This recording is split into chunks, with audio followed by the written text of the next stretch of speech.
নমস্কার বন্ধুরা, আজকে আমি বানাতে চলেছি আমের পায়েস।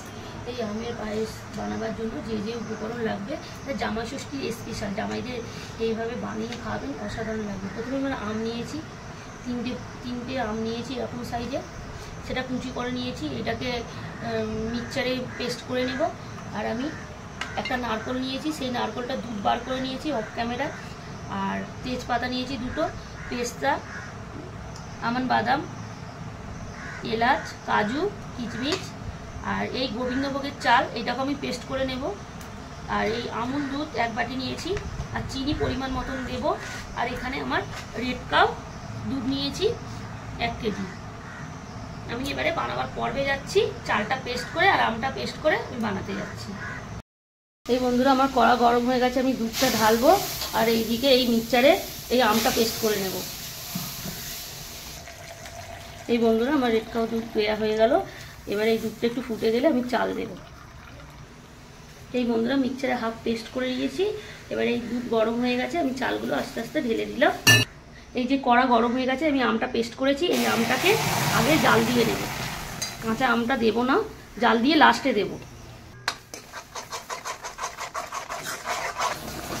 এই বন্ধুরা, আমার আমের গাছটা পুরো জাল দেওয়া হয়ে গেছে।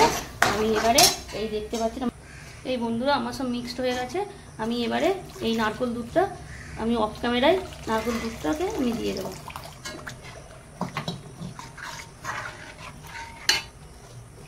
এই এলাচটা দিয়ে দেবো, 5টা এলাচ। এই তেজপাতা দিয়ে দেবো।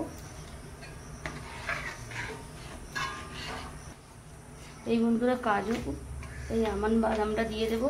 এই কিশমিশটা দিয়ে দেবো। আর একটুখানি আমি কেশর দেব।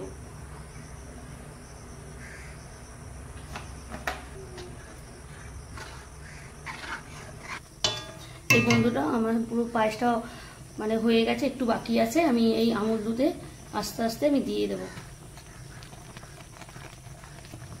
জামাই ষষ্ঠীর স্পেশাল পায়েস হচ্ছে না। এই বন্ধুরা, আমার শেষের পথে হয়ে গেছে। আমি এবারে এই আমের গাছটা জাল দিয়েছিলাম, সেইটা আমি দেব।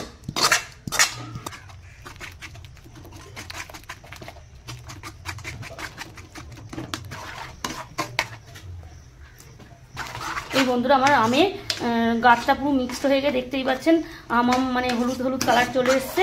এবারে সব মিক্সড হয়ে যাওয়ার পরে শেষে চিনি দিতে হবে, না তলায় ধরে যাবে আর চালও সিদ্ধ হবে না। আমি এবারে চিনিটা পরিমাণ মতন দিয়ে দেব।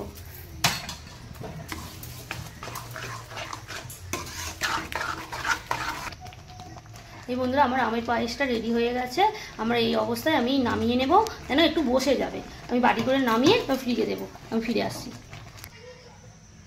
এই বন্ধুরা, আমার আমের পায়েস রেডি হয়ে গেছে। আমি এইভাবে একটা কাঁচের বাটিতে ঢেলে রেখে দিয়েছি। ফ্রিজে সেটিং করব, 2-3 ঘন্টা পর খেলে ভালো লাগবে।